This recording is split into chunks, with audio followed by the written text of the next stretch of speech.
Hay historias que se escriben con goles, otras con títulos y unas pocas se escriben con el balón pegado al alma. Esta es la historia de Juan Román Riquelme, el último gran 10. Una historia de talento puro, de rebeldía, de barrio, de familia, de gloria y también de incomprensión. Empecemos. Juan Román Riquelme nació el 24 de junio de 1978 en un hospital de San Fernando, provincia de Buenos Aires. Su llegada al mundo ocurrió en una fecha casi mística, un día antes de que la selección argentina conquistara su primer mundial en 1978, jugando como anfitriona. El destino parecía marcarle el camino incluso antes de tocar una pelota. Román fue el hijo mayor de Jorge Riquelme y de María Ana, una familia numerosa, humilde y trabajadora. 11 hermanos, 11 vidas bajo el mismo techo y un solo dueño que lo abrazaba todo: el fútbol. La infancia de Riquelme transcurrió en la villa de San Jorge, en la localidad de Don Torcuato. Calle de tierra, calle sencilla y un pibe silencioso que hablaba poco, pero que decía todo con la pelota. Tras 6 años, durante un entretiempo de un partido en el que jugaba el equipo de su padre, el destino volvió a aparecer. Un jugador lo vio, se llamaba Jorge Rodríguez y trabajaba para un equipo de Bellavista. El problema era Román, tímido, introvertido, desconfiado, no quería irse de su barrio, no quería exponerse. Rodríguez tuvo que mentirle, le dijo que venía de Ferro, uno de los clubes más importantes de la Argentina en ese momento, solo para convencerlo. Así comenzó todo. Riquelme pasó a defensores de Bellavista y rápidamente empezó a destacar. Jugaba en equipos barriales de baby fútbol como la Carpita y Parque, y en todos sucedía lo mismo. Román no corría más que nadie, pero nadie entendía el juego como él. En ese tiempo, uno de los equipos filiales de Argentinos Juniors mantenía un convenio con el representante Lucas Villasenin. Román fue probado, observado y analizado. No tardaron mucho. El chico flaco, callado, de mirada baja y talento infinito, fue elegido para quedarse en las divisiones inferiores de Argentinos Juniors. A comienzos de 1991, Juan Román Riquelme cruzó una nueva frontera. Llegó a Argentinos Juniors, el club que había visto nacer a Diego Armando Maradona y donde el talento no se regalaba, se exigía. Allí compartió vestuario con chicos que también llegarían al profesionalismo, como Cristian Lobo Ledesma o los hermanos Esteban y Nicolás Cambiaso. Pero para Román los primeros años no fueron fáciles. No era el crack indiscutido, no era la joya mimada, era un chico flaco, frágil físicamente, al que muchas veces mandaban al banco porque todavía no había desarrollado su cuerpo. El talento estaba, pero el fútbol a veces es cruel con los tiempos. En 1993 las dudas llegaron incluso a su casa. Su padre Jorge llegó a plantearse si Argentino era el lugar correcto. Pensó en cambiarlo de club, en buscar otro camino. Fue entonces cuando apareció un nombre clave: Carlos Balcázar. Balcázar no era uno más, era el entrenador de la categoría en 1980, un formador de talento puro, un técnico que ya había moldeado nombres como Maradona, Redondo y Borghi en las juveniles del club. Y Balcázar vio algo distinto en Román. Tomó una decisión que lo cambiaría todo. Lo sacó del rol clásico de enganche y lo retrasó, lo convirtió en medio centro defensivo. Con la cancha de frente como espacio para pensar, Riquelme empezó a dominar los partidos, comenzó a marcar diferencias claras respecto a sus compañeros y al mismo tiempo llegó el crecimiento físico. El chico flaco se estilizó, el cuerpo acompañó a la cabeza y el fútbol de Román empezó a verse más completo que nunca. El pibe de Don Torcuato ya no era una promesa silenciosa, era una realidad en construcción. En 1996 el ascenso fue meteórico. Jugó 9 partidos en la reserva del primer equipo de Argentinos Juniors, pero el final de esa etapa estaba escrito. Su venta era inminente. Un grupo de empresarios compró su ficha. El destino parecía torcerse peligrosamente cuando apareció una posibilidad concreta: River Plate. Pero ahí apareció otra figura decisiva: su madre, fanática de Boca, inflexible, contundente. Le dijo que si aceptaba jugar en River Plate, no volvía a entrar a su casa. Román lo tuvo claro. Solo una semana después el fútbol volvió a acomodar las piezas. Boca Juniors se interesó por él y el responsable tuvo nombre y apellido: Carlos Salvador Vilardo. Vilardo era el técnico del club y mandaba a su hermano a observar los partidos de reserva de Argentino. Allí lo vio y no dudó. En julio de 1996, Juan Román Riquelme fue finalmente adquirido por Boca Juniors. La operación se cerró en $800.000, incluyendo el pase de 5 jugadores de aquella reserva de Argentinos Juniors, entre ellos Sucha Ruiz y César La Playa. Antes de que la Bombonera empezara siquiera a imaginar su nombre, el fútbol ya había decidido poner a Juan Román Riquelme bajo el foco más pesado de todos: la camiseta de la selección argentina. A comienzos de 1997, Pekerman llamó al argentino a la selección sub-20 para disputar el Sudamericano sub-20 de Chile. Román jugó los 9 partidos del torneo y marcó 3 goles. Argentina fue campeón sudamericano después de 30 años de espera, y Riquelme ya no era solo una promesa, era el cerebro del equipo. El siguiente desafío fue aún mayor, la Copa Mundial sub-20 de Malasia. El 5 de julio de 1997 Argentina llegó a la final frente a Uruguay, ganó 2-1 y levantó el trofeo, pero la imagen que quedó grabada fue otra: Juan Román Riquelme, capitán, liderando al equipo en la final. Román terminó el mundial con 4 goles en 7 partidos y fue sin discusión una de las grandes figuras del torneo. Después de aquellos éxitos, el siguiente llamado era inevitable. Daniel Passarella lo citó a la selección argentina mayor para la última fecha de la eliminatoria rumbo a Francia 98. Con apenas 19 años, Riquelme ingresó en los últimos minutos del empate 1-1 frente a Colombia. No fue un debut rutilante, pero fue una señal. Román ya estaba ahí. Volviendo al club Xeneize, Juan Román Riquelme llegó a Boca Juniors sabiendo que el verdadero examen recién empezaba. Carlos Bilardo, entonces entrenador, vio algo distinto en ese chico silencioso y decidió darle una oportunidad. El 10 de noviembre de 1996, en la Bombonera, Juan Román Riquelme debutó oficialmente en Primera División. Fue titular frente a Unión. Boca ganó el partido con goles de Fernando Cáceres y Hugo Guerra, pero el resultado pasó a segundo plano. Desde el primer toque, Román cautivó a la gente. Su actuación convenció a Bilardo, que le sostuvo la titularidad hasta el cierre del torneo. 13 días después, el 23 de noviembre de 1996, llegó el primer grito. Tras un pase de Alphonse, Riquelme marcó su primer gol en primera, el sexto de una goleada frente a Huracán. Ahí quedó inaugurada la historia personal de Román en las redes. Boca, sin embargo, seguía atrapado en su propia tormenta. El club arrastraba una racha sin título desde la apertura 1992. La urgencia mandaba, la paciencia no existía. A finales de 1996, Bilardo renunció por malos resultados. El banco quedó en manos de forma interina de Francisco Sá y Roberto Mouzo. Boca cerraba el año mal, pero algo distinto estaba creciendo dentro del club. En 1997 asumió Héctor Bambino Beira como nuevo director técnico. Riquelme disputó el Clausura 1997 y vivió un momento especial. Su primer superclásico fue en el Monumental, un 3-3 inolvidable. Pero hubo un detalle llamativo: Román jugó escorado a la banda lejos de su zona natural. Aunque Boca mostró cierta mejoría, la confianza del entrenador hacia Riquelme fue intermitente. Entraba, salía, nunca terminaba de adueñarse del equipo. Al cierre de la temporada 1996-97, Román acumulaba 22 partidos y 4 goles, un número discreto para un talento extraordinario. El inicio de la temporada 1997-98 trajo un terremoto emocional. Diego Armando Maradona volvió a Boca. Su presencia inmensa e inevitable relegó aún más a Riquelme. Román pasó a segundo plano y entonces llegó Europa. En febrero de 1998, el Parma de Italia ofreció cerca de 14 millones de dólares por su pase. Era la transferencia más cara de un argentino a Europa hasta ese momento. Boca aceptó, pero la historia no terminó ahí. Riquelme y su padre dijeron que no quería irse, no quería salir del país, quería quedarse en Boca y mejorar su contrato. Ahí comenzó el conflicto. Mauricio Macri, presidente del club, rechazó la renegociación, afirmando que Román ya tenía un sueldo elevado. Riquelme respondió públicamente y lo llamó mentiroso. La respuesta fue brutal. Macri filtró el contrato al diario Olé para demostrar su versión y el vicepresidente segundo, Luis Conde, sentenció una frase que quedaría marcada para siempre: Riquelme no debe exigir un salario mayor porque no ganó nada con el club, ni es Pelé. Ese fue el primer gancho mediático entre Román y el poder de Boca. Una guerra que recién empezaba, y mientras todo eso sucedía en silencio, el fútbol seguía esperando que Riquelme tomara el control. En la selección argentina las cosas eran diferentes. En mayo de 1998, Pekerman volvió a confiar en él. Lo convocó a la selección sub-21 para disputar el prestigioso torneo Esperanza de Toulon, en Francia. Argentina fue campeón. Riquelme jugó los 5 partidos y fue elegido por los organizadores como el mejor jugador del torneo. En 1999, Juan Román Riquelme fue incluido en la lista de 22 jugadores para disputar la Copa América de Paraguay. Llevó el 2 al 22 y fue uno de los 6 futbolistas de Boca convocados.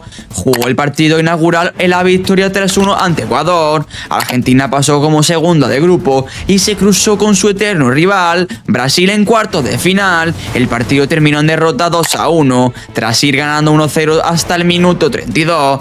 Fue el final del camino y el inicio de una relación compleja entre Riquelme y la selección mayor. Ya de regreso con los Xeneize, Riquelme llegó a un Boca que estaba perdido, 6 años sin título, entrenadores que iban y venía, un club gigante con hambre de gloria. El Clausura 1998 marcó el final. Boca terminó sexto y el ciclo de Héctor Beira se agotó definitivamente. Primero llegó Carlos María García Gambón, que cerró el torneo con 3 victorias consecutivas, ordenando un vestuario golpeado.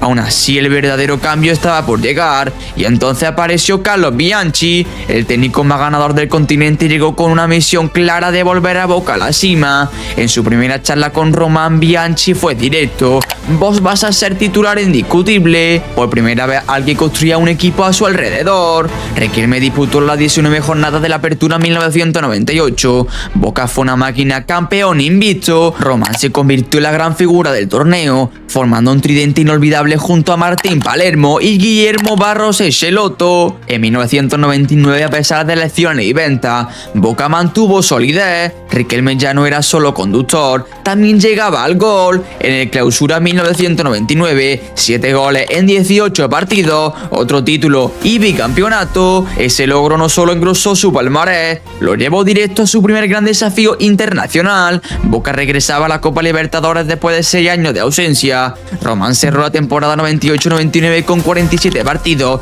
10 goles, 3 asistencias, 2 títulos, y por primera vez fue incluido en el equipo ideal de América. El año 2000 fue consagratorio. Mientras Boca terminaba séptimo en el Clausura, los titulares se enfocaron en la Libertadores. Riquelme arrancó lesionado y se perdió los 3 primeros partidos. Su debut fue demoledor, 6-1 ante Blooming en la Bombonera. En octavos, frente al Nacional, marcó su primer gol en la Copa a los 2 minutos. En cuarto, el destino no tuvo piedad. River Plate, una final adelantada. Los medios lo vendieron como un duelo personal. Riquelme versus Pablo Aimar, amigos, compañeros de selección, rivales por la eternidad. En la ida en el Monumental, Boca cayó 2-1, pero Román dejó su firma con un tiro libre clave.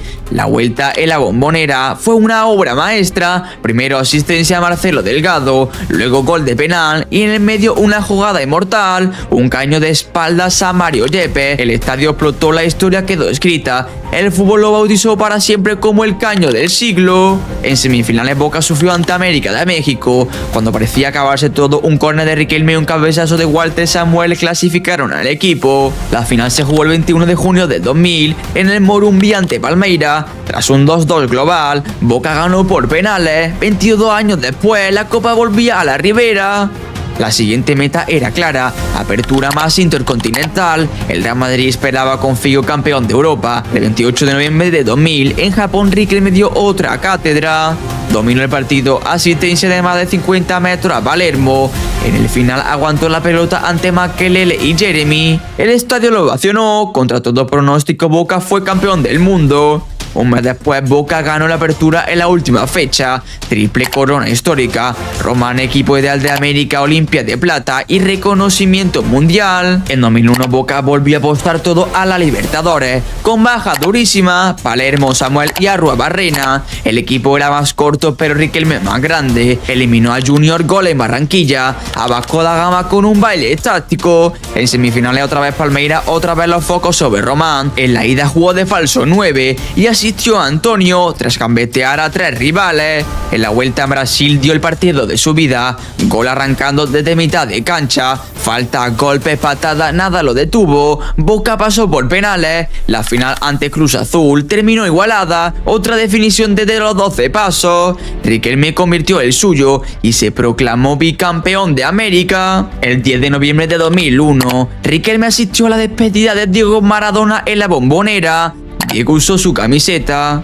A fin de año, futbolista del año en Argentina, futbolista del año en Sudamérica y equipo ideal de América, Román ya no discutía nada, era el mejor del continente. Toda historia de gloria tiene su sombra y la de Juan Román Riquelme empezó a oscurecerse la temporada 2001-2002. Argentina ardía en plena crisis económica y el temblor llegó hasta Boca Juniors. Los jugadores acumulaban premios sin cobrar, deudas que nadie explicaba, silencios de dirigencia que pensaban más que cualquier derrota. En el centro de ese huracán, Riquelme seguía cobrando sueldo de juvenil, aunque ya era el hombre que había llevado a Boca a dominar América y el mundo. Mientras Román pedía una renovación justa, la dirigencia eligió otro camino. El 30 de marzo Mauricio Macri soltó una bomba, anunció que Riquelme ya estaba vendido a Barcelona por 26 millones de dólares, una cifra récord, sí, pero también una revelación pública que buscaba presionar al ídolo para saldar deudas internas.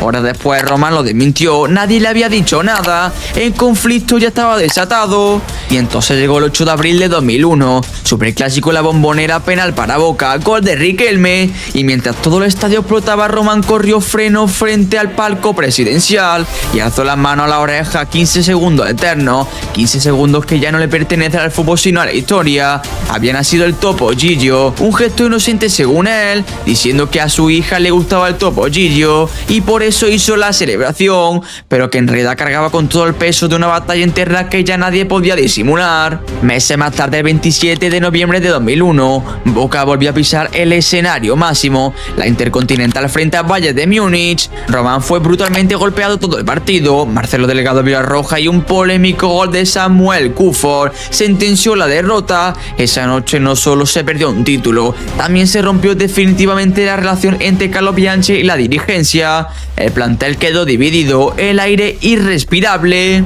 Bianchi se fue, llegó el maestro Tavares, Boca terminó tercero en el torneo local y cayó en cuartos de Libertadores. Y en el receso empezó la novela final. Barcelona y Atlético de Madrid querían a Román, el Atlético tenía el sí del jugador, pero Boca bloqueó la operación. En cambio la dirigencia aceptó la oferta del Barcelona. Así, sin festejos, sin vuelta olímpica, sin despedida en la Bombonera, terminó el primer ciclo del mejor día de la historia del club. Después de 5 años de magia, de título y de gloria, Juan Román Riquelme dejaba Boca por primera vez. En el verano de 2002, tras los roces irreconciliables con la dirigencia Xeneize, Riquelme fue traspasado a Barcelona por una cifra cercana a los 13 millones de dólares, firmando un contrato por 5 temporadas. Su llegada generó ilusión en parte de la afición, que veía en Román a un futbolista diferente capaz de devolverle al Barça en el juego que había perdido en los últimos años. Sin embargo, llegaría el primer golpe inesperado. En su primer encuentro con el entrenador Luis Van Gaal, Román entendió rápidamente que aquel desafío sería muy distinto a todo lo vivido hasta entonces. El técnico neerlandés lo llevó a una sala repleta de vídeos de su etapa en Boca Juniors y le lanzó una frase que quedaría marcada para siempre en la historia del fútbol. El entrenador me dice: tengo que hablar con usted, vamos al vestuario. Llegó al vestuario y una mesa más grande que esta, el doble, lleno de videojuegos. Estos videos son todos de usted, me dice. Me dice: usted es el mejor jugador del mundo cuando tiene la pelota, cuando no tiene la pelota jugamos con uno menos.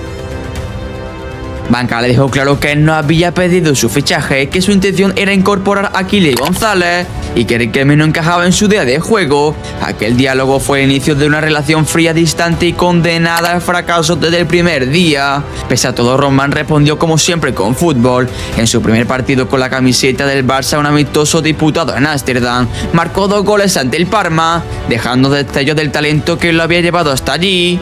Poco después llegó su debut oficial en un partido de previa de Champions League frente al Legia de Varsovia.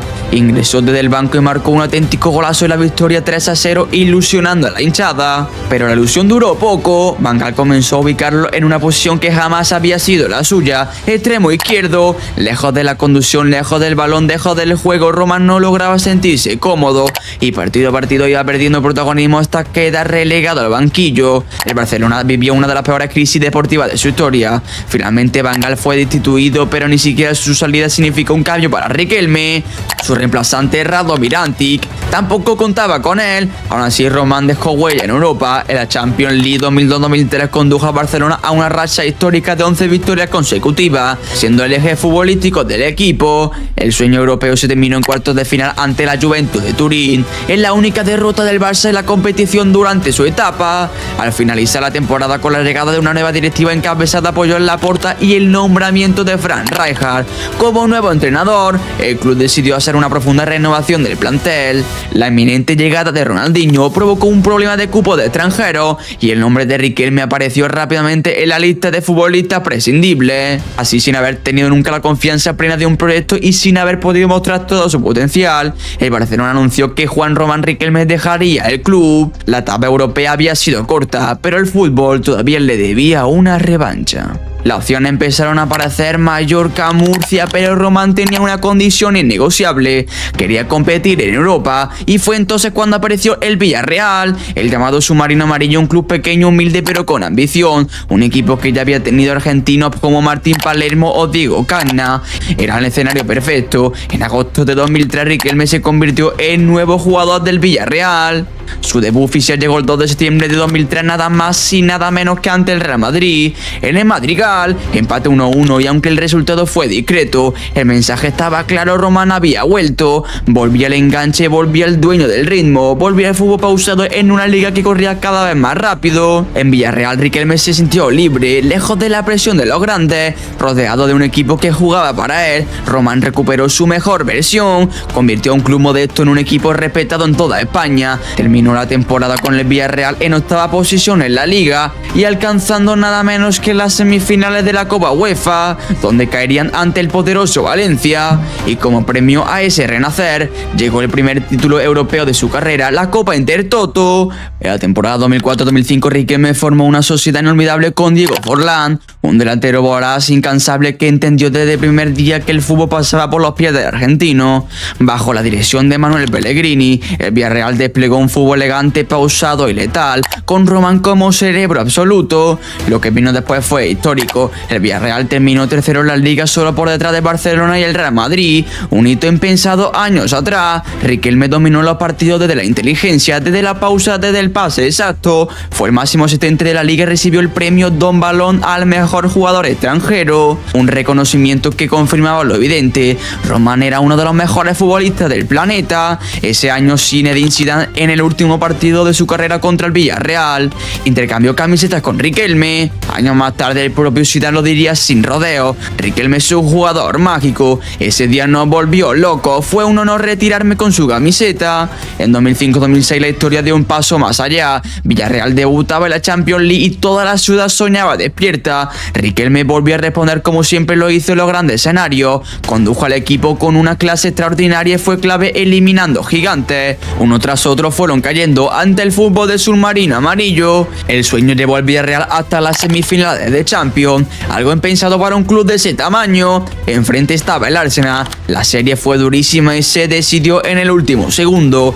En el partido de vuelta, con el marcador en contra, Riquelme tuvo un penal en el último minuto. Era la gloria, era la final, era la historia, pero el fútbol a veces también sabe ser cruel. Lehmann atajó el penal. Román, parado en el punto penal, vivió uno de los momentos más dolorosos de su carrera, no por fallar, sino por lo cerca que estuvo de hacer historia eterna. Tras el Mundial de 2006 algo se quebró y Riquelme ya no sentía la misma fuerza. Las discusiones con la directiva, el desgaste interno y su ruptura con Pellegrini fueron erosionando la relación. Apenas jugó 13 partidos la temporada siguiente, fue apartado del primer equipo y reemplazado. En febrero de 2007 su ciclo en Villarreal llegó a su fin. El destino le debía a Juan Román Riquelme un reencuentro con su gente. En 2007 finalmente ese momento llegó. En medio de su conflicto abierto con el Villarreal aparece una figura clave para destrabarlo todo: Mauricio Macri. El entonces presidente de Boca Juniors ofreció que el club actuara como mediador, proponiendo una sesión hasta el 30 de junio de 2007, haciéndose cargo del salario del jugador durante ese periodo. La operación prosperó, Villarreal aceptó, Román también. El camino de regreso estaba abierto. El 17 de febrero volvió a pisar la Bombonera tras casi 5 años. El estadio lo recibió como lo que siempre fue su casa. Sin embargo, el regreso no fue inmediato ni sencillo. Boca igualó 1-1 ante Rosario Central y Román, todavía afectado por una larga inactividad, mostró chispazos pero no su mejor versión. Aún así, algo empezaba a despertar. Con el correr de los partidos, Riquelme fue recuperando ritmo, confianza y sobre todo liderazgo. En la fase de grupo de la Copa Libertadores, Boca jugaba bien pero los resultados resultados no acompañaban. La clasificación estaba en peligro. En la última fecha el equipo necesitaba una hazaña, marcar al menos 4 goles ante Bolívar en cancha de Vélez, ya que la Bombonera estaba suspendida por los incidentes de la Libertadores 2005. Lo que ocurrió esa noche fue una declaración de intenciones. Boca ganó 7-0, clasificó y evitó viajar al exterior gracias a la diferencia de gol. En los octavos de final Riquelme dio un paso más en su leyenda. Marcó 2 goles, uno de ellos olímpicos, siendo el eje absoluto del equipo. En cuartos de final el rival fue Libertad de Paraguay. En el partido de vuelta, jugando de visitante y arrastrando una lesión, Riquelme volvió a aparecer cuando más lo necesitaban. Las semifinales enfrentaron a Boca con Cúcuta Deportivo de Colombia, donde Román volvió a ser guía y cerebro. En la final de la Copa Libertadores 2007 ante Gremio, Boca se proclamó campeón con una actuación magistral del número 10 en los 2 encuentros. Riquelme consiguió la tercera de su carrera, fue goleador del equipo con 8 tantos en 11 partidos, y como en 2001 fue elegido mejor jugador de la final. En apenas 123 días Román había vuelto, recuperado su mejor nivel y escrito una de las páginas más gloriosas en la historia del club. El 30 de junio de 2007 venció el préstamo, Boca no logró extenderlo y Riquelme regresó al Villarreal tras unas breves vacaciones. Sin embargo, su situación allí era insostenible. Aunque entrenaba con normalidad, Manuel Pellegrini, con el respaldo de la dirigencia, decidió no tenerlo en cuenta para la temporada. Las negociaciones se reactivaron, Boca fue decidido y esta vez no hubo vuelta atrás. El club compró la totalidad de su base. Juan Román Riquelme volvía definitivamente a casa. Casi sin tiempo para descansar, con el cuerpo aún marcado por la exigencia de la Copa Libertadores, Juan Román Riquelme volvió a ponerse la camiseta de la selección argentina, hizo la valija de nuevo y partió rumbo a Venezuela para disputar la Copa América 2007. Desde el debut dejó en claro que el equipo giraba a su alrededor. Argentina apostó 4-1 a Estados Unidos. Ante Colombia, Román firmó un doblete en la victoria por 4-2 que comenzó a ilusionar a todo un país. Días después, frente a Perú, volvió a ser decisivo, marcó 2 goles y regaló una asistencia magistral a Lionel Messi. En semifinales esperaba a México, donde Riquelme dio una asistencia y metió un gol de penal para sellar el 3-0 definitivo. Argentina estaba en la final y Román era el líder absoluto. Sin embargo, el cierre fue doloroso. En la final ante Brasil, la selección argentina sufrió una dura derrota por 3-0. Riquelme terminó como goleador de Argentina a solo un tanto del máximo artillero del campeonato, Robinho. Otra vez el fútbol le recordaba que no siempre alcanza con jugar bien. Un año más tarde la revancha llegó. En agosto de 2008, Juan Román Riquelme fue el capitán de la selección argentina en los Juegos Olímpicos de Pekín. En semifinales llegó uno de los partidos más simbólicos, Argentina contra Brasil. Riquelme volvió a responder con personalidad, marcó de penal, jugó con autoridad y guió al equipo hacia un contundente 3-0 que desató la ilusión definitiva. La final fue ante Nigeria. Argentina ganó 1-0 y se consagró campeona olímpica. Román ya no necesitaba demostrar nada, había vuelto a lo más alto, comandado a su selección, dejando una huella imborrable, no con velocidad, no con fuerza, sino con talento, inteligencia y una pelota que cuando pasaba por sus pies parecía obedecerle. En 2008 Boca encaró la Copa Libertadores como gran candidato. Sin embargo, el sueño se truncó en semifinales ante el Fluminense. La revancha llegó rápido. En el partido de vuelta de la Recopa Sudamericana, Boca se consagró campeón frente al Arsenal de Sarandí. El 2008 cerraría de manera inolvidable. En diciembre, Boca se proclamó campeón del torneo Apertura tras una definición histórica. 3 equipos se igualaron con 39 puntos: Boca, Tigre y San Lorenzo. El reglamento obligó a disputar un triangular final en cancha neutral, donde Boca salió ganador. A final de año el reconocimiento fue inevitable. Juan Román Riquelme recibió su tercera Olimpia de Plata al futbolista argentino del año, confirmando que aun con el paso del tiempo seguía siendo el alma del equipo, el jugador que hacía mejor a todos los demás. Román había vuelto y Boca con él volvía a creer. A comienzos de 2010 la situación empeoró. Basile renunció tras una serie de malos resultados en los torneos de verano y Boca entró en un carrusel de entrenadores, decisiones apresuradas y una profunda inestabilidad deportiva. En la Apertura 2010 comenzó con ilusión, pero rápidamente Boca quedó fuera de la pelea, perdió el Superclásico ante River y finalizó el torneo en un flojo puesto 12. Mientras tanto, fuera de la cancha se desataba otra batalla. Desde junio de 2010 Riquelme buscaba renovar su contrato por 4 años con el sueño claro de retirarse en el club de su vida. La negociación se convertiría en una de las más tensas y recordadas del fútbol argentino. Finalmente, el 6 de agosto de 2010, Juan Román Riquelme firmó su nuevo contrato, seguía en Boca, seguía siendo el 10, pero la grieta ya estaba abierta y nada volvería a ser igual. En enero de 2011, Boca Juniors venía de años oscuros, resultados pobres y una identidad perdida. Para cambiar esa historia, el club apostó por Julio César Falcioni. Su llegada no fue sencilla ni mucho menos. El arranque en el torneo clausura fue irregular, con un equipo que no terminaba de convencer y quedaba rápidamente fuera de la pelea por el título. Llegó entonces el torneo Apertura 2011 y Boca volvió a ser Boca. Riquelme físicamente recuperado, el CNI se construyó una campaña histórica y fue campeón invicto, coronándose la fecha 17 tras un contundente 3-0 ante Banfield. Y entonces llegó el gran objetivo, la Copa Libertadores 2012. El inicio fue preocupante, con empates y derrotas que pusieron en duda la clasificación, pero cuando más se lo necesitaba, Riquelme se agigantó. Boca ganó todo lo que quedaba, clasificó octavo y comenzó una verdadera odisea. Ante Unión Española, Román dominó la serie, gol, asistencia y conducción total. El Chile marcó un golazo y alcanzó a Palermo como máximo goleador histórico de Boca en Libertadores. Luego llegó Fluminense, superado agónicamente. En semifinales otra vez Chile, Boca eliminó a la U de San Paoli y volvió a una final continental tras 4 años. Se enfrentaría ante Corinthians, donde Boca perdería la final y Román por primera vez se quedaba a las puertas de la gloria continental. Así, entre polémica, silencio y un amor eterno con la gente, Juan Román Riquelme cerraba su último gran capítulo como futbolista de Boca Juniors, no con una copa, pero sí con una certeza: había dejado el alma una vez más. El tiempo había pasado, la herida parecía imposible de cerrar y muchos creían que la historia de Juan Román Riquelme con Boca Juniors ya estaba definitivamente escrita. Pero en el verano de 2013, Carlos Bianchi regresó al banco Xeneize tras una dura derrota frente a River en un amistoso de verano. Algo cambió. Riquelme tomó el teléfono, llamó al entrenador, llamó al presidente y anunció que había reconsiderado su postura. Boca lo intentó otra vez y esta vez fue definitivo. El 8 de febrero de 2013, tras 2 regresos frustrados en años anteriores, Juan Román Riquelme volvía a Boca Juniors. La noticia paralizó al fútbol argentino. 3 días después ya entrenaba con el plantel profesional y el sueño volvía a encenderse en la Bombonera. Pero la realidad golpeó duro. A pesar de la expectativa, Boca firmó uno de los peores torneos de su historia en el torneo final, terminando ante penúltimo. Riquelme apenas disputó 5 partidos en ese certamen. En la Copa Libertadores 2013, Boca fue eliminado en cuartos de final ante Newell's, frustrándose una vez más el sueño continental.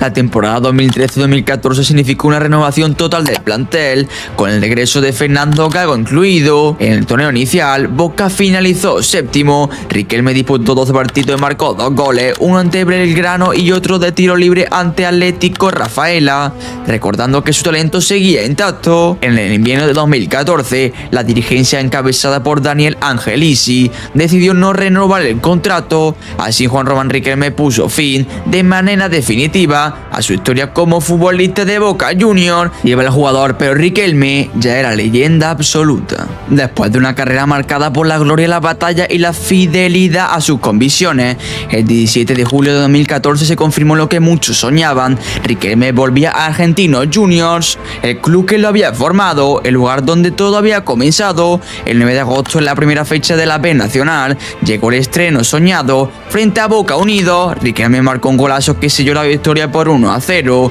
A los 36 años seguía demostrando que la calidad no entiende de edades y que el talento verdadero no se desgasta con el tiempo. El 7 de diciembre de 2014 se consumó el objetivo. Argentinos Juniors volvió a Primera División con Riquelme como líder futbolístico. Disputó 18 partidos y marcó 5 goles. 10 después del ascenso se desvinculó del club. No hubo polémica, no hubo reproches, solo respeto. Román había cumplido. Finalmente, 25 de enero de 2015, Juan Román Riquelme anunció su retiro del fútbol profesional, sin despedida ni homenaje forzado, a su manera, con la intención clara de seguir ligado al fútbol y especialmente al mundo Boca desde otro lugar. Así terminó la carrera de un jugador único, un rebelde del talento, un genio del pase, un futbolista que nunca negoció su identidad. Suscríbete y dale like para más historia del fútbol sudamericano.